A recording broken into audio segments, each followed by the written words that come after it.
So one of my favorite pieces of kit is my candle lantern.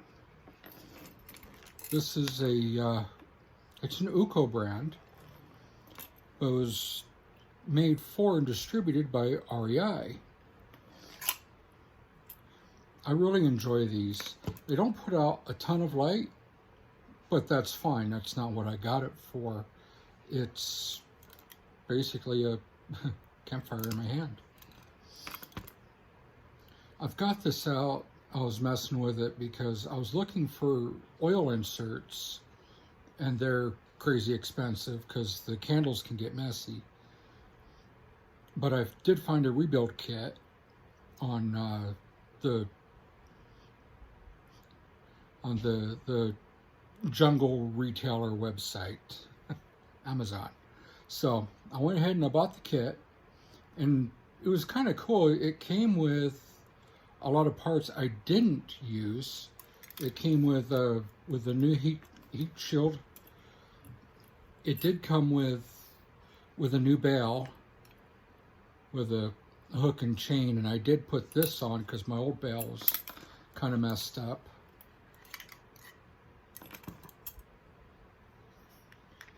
And it came with a new base and spring.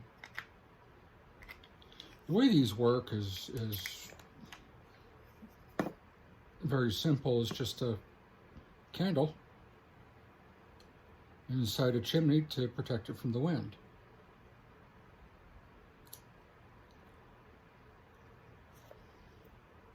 There's a spring with a base attached, and an aluminum disc that pushes the candle up into an aluminum housing. The key to having this thing work smoothly is to clean this really well. What I do is throw it in the freezer, let it get cold, chip the old wax off of it, and then clean it up as best I can. Then I put it on the gas stove and burn the wax residue off, and then take it to the sink and take a bottle brush and scrub it out. And it's nice and smooth. So just load your candle.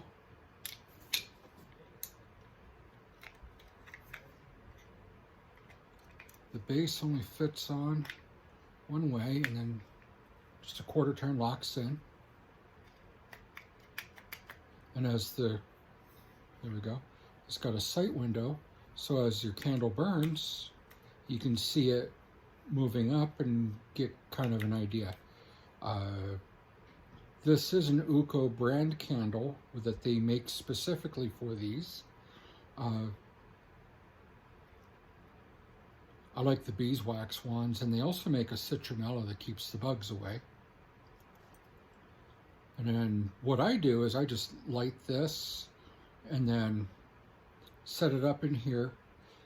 And if you've used kerosene lanterns before, you know to let the flame warm up the inside of the lantern before you put it on. That way it doesn't smoke too much. And it helps keep the soot down. The base just goes on, and it's just about a quarter turn, locks it in place. I was watching another video where the guy was showing how you can, mine doesn't want to do it, where you can just pull the glass globe down and light it that way. Mine doesn't want to do that. Now, I got curious because the kit came with an UCO sticker. So I was thinking, well, maybe I should put that on there. And I got to thinking, well, it is branded REI. It's a really cool logo. So I contacted REI customer support. They were kind enough to check the archives for me. This thing dates from the 70s. So I cleaned it up. I didn't really polish it, I just cleaned it. Left the REI logo, put the UCO sticker on the bottom. It collapses up like this, packs real nice. The bail goes underneath locks it down. And you can stick in a shirt pocket or pocket of your pack. And like this, it's quite well protected. Now, I did break the original globe. It was old when I got it. I found it at a yard sale. I broke the globe up in the Sierra Nevadas. It fell out of my pack, and when it fell out, the bail didn't stay latched, and it popped open and it shattered. So when I got home, it took me some looking to find a new globe. Nowadays, it's no big deal. Amazon has them. They have all the parts for these and new lanterns. Yeah, there's a sight glass so you can see as your candle burns out. So when I got home, I made a leather case. Just a simple cylinder stitched up with a button closure.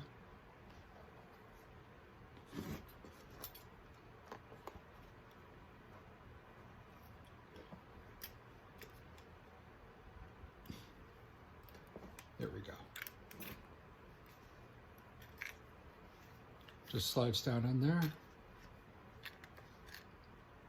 Keeps it nice and protected. Button keeps it closed. Then I just added this to it today because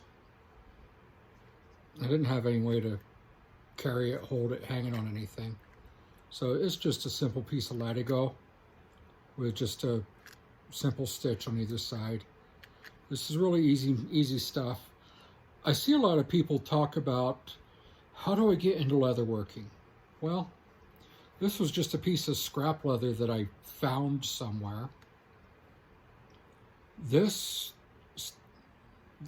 was actually heavy-duty quilting thread, and I sat there with a little piece of wood and a nail and a hammer and punched every one of these holes and then sewed it up. It doesn't take much to start leatherworking. And this thing's held up for going on 15 years that I've had it. I just put this on because I felt like it. But nice piece of kit. It's well worth these brass ones are like 30, 35 bucks. You can get an aluminum one for like 20 bucks, and a pack of candles is fairly inexpensive. And you get, about a 9-hour burn time. So you go up for a weekend and you just use this in your camp overnight. And, you can get 2 or 3 nights of a little ambient candlelight there. And people will argue, but I don't worry about too much about taking this inside a tent. Now, I don't use tents. I use a tarp. So this is really nice for me because I can just hang it from my ridgeline or hang it next to my hammock. And I've got a little light right there. It doesn't put out much more than a night light, but it's not, that's not the purpose. It does light up enough that, I can read a book or something by it. And it's a nice little bit of ambience.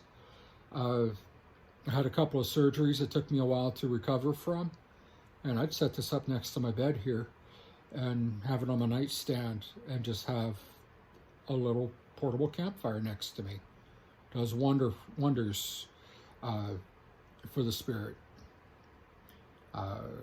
Uplifts the soul if you're into those kinds of things like I am, and if you're watching this, you probably are too.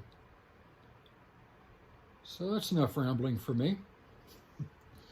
Y'all have a good day, and think about a candle lantern, and if you want to make something, just do it. Just do it. If you don't have the tools, a nail, a sewing needle, and some quilting thread from Walmart. That's all it took. Works just fine. All right, y'all have a good one.